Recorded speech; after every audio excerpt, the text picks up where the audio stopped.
नमस्कार भारत।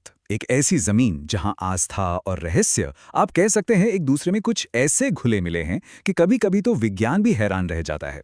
तो चलिए आज निकलते हैं एक ऐसे ही सफर पर भारत के कुछ अद्भुत मंदिरों की दुनिया में, जहां की कहानियां न सिर्फ हमें चौंकाती हैं बल्कि सच कहूं तो सोचने पर भी मजबूर कर देती हैं।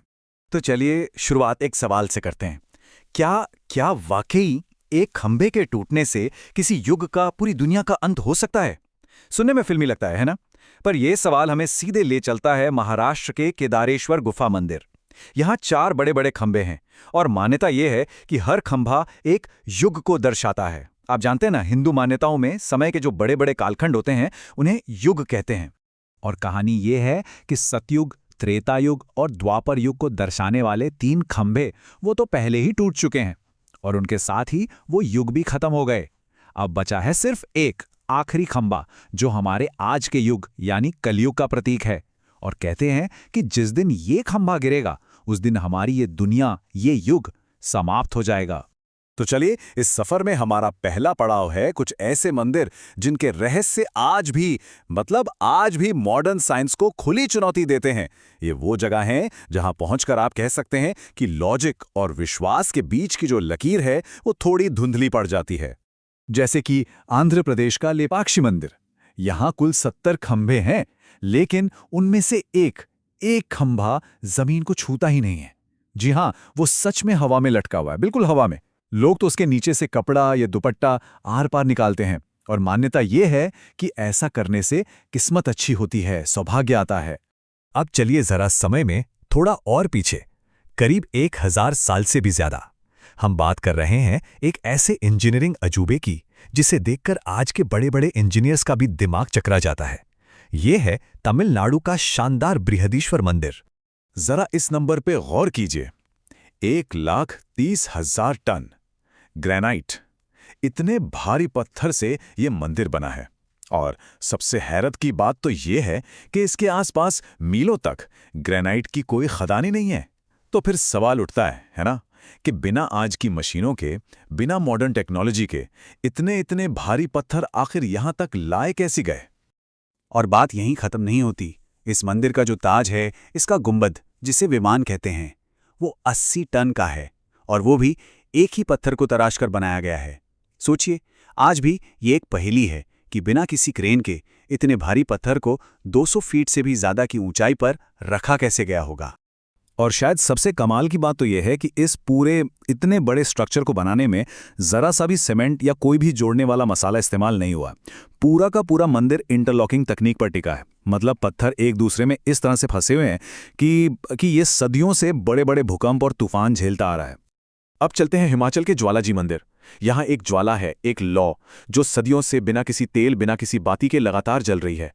भक्तों के लिए तो ये साक्षात देवी सती की जीभ का प्रतीक है, एक दिव्य चमत्कार। वहीं विज्ञान का मानना है कि यहां जमीन के नीचे से नेचुरल गैस निकलती है, जिसकी वजह से ये आग जलती है। तो यहां आकर आस्था और विज्ञान दोनों आमने सामने खड़े हो जाते हैं और दोनों की अपनी अपनी दलीलें हैं। चलिए अब अपने सफर को उस दिशा में मोड़ते हैं जहां आस्था के कुछ ऐसे अनोखे रंग देखने को मिलते हैं कि आप भी सोच में पड़ जाएंगे कि विश्वास कितने अलग अलग रूप ले सकता है। देखिए, प्रसाद का नाम सुनते ही हमारे जहन में क्या आता है? लड्डू, पेड़े, मिठाई, यही सब है ना। लेकिन वाराणसी के काल भैरव मंदिर में भगवान को प्रसाद में शराब चढ़ाई जाती है और वहीं दूसरी तरफ पंजाब में गुरुद्वारा है जहां लोग विदेश जाने का वीजा लग जाए इसके लिए खिलौने वाले हवाई जहाज चढ़ाते हैं। इतना कि अब उसे सब एरोप्लेन गुरुद्वारा के नाम से ही जानते हैं। अब आपको ले चलते हैं राजस्थान के करणी माता मंदिर। यहाँ लगभग 25,000 चूहे रहते हैं। जी हाँ, आपने सही सुना, 25,000 चूहे। पर ये कोई आम चूहे नहीं हैं। इन्हें यहाँ काबा कहा जाता है और इन्हें पवित्र मानकर इनकी पूजा की जाती है। यहाँ श्रद्धा का आलम यह है कि लोग मंदिर के अंदर पैर उठाकर नहीं चलते, बल्कि जमीन पर घसीट घसीट कर चलते हैं। पता है क्यों? ताकि गलती से भी कोई चूहा उनके पैर के नीचे आकर दब ना जाए। और हाँ, अगर कोई चूहा आपके पैर के ऊपर से दौड़ जाए तो समझिए आपकी किस्मत चमक गई। इसे बहुत शुभ माना जाता है।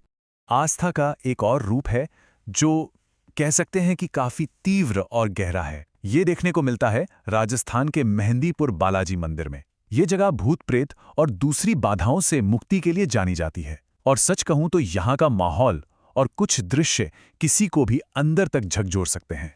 अब बात करते हैं उन मंदिरों की जो सिर्फ ईंट और पत्थर से बनी इमारतें नहीं हैं, बल्कि वो खुद में एक जीती जागती कहानी है।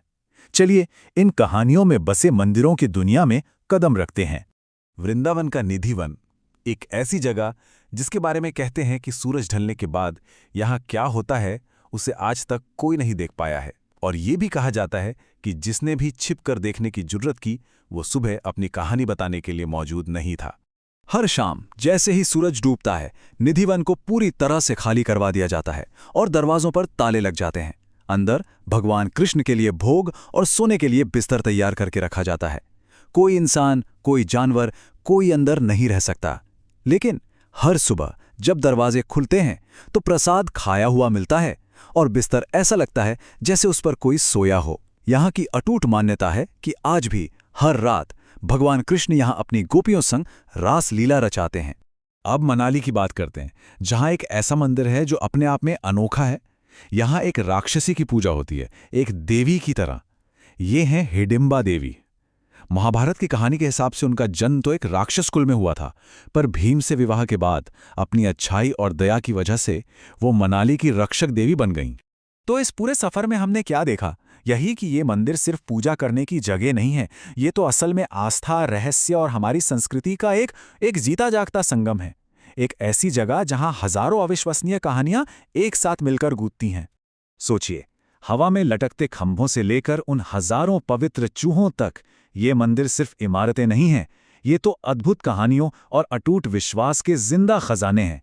ये हमें दिखाते हैं कि भारत की संस्कृति कितनी विविध और गहरी है।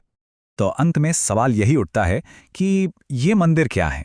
क्या ये सिर्फ पत्थर और गारे से बनी इमारतें हैं, या फिर ये हमारी आस्था की वो जिंदा कहानियां हैं जो सदियों से पीढ़ी दर पीढ़ी हमें रास्ता दिखाती आई हैं? इस पर सोचिएगा जरूर।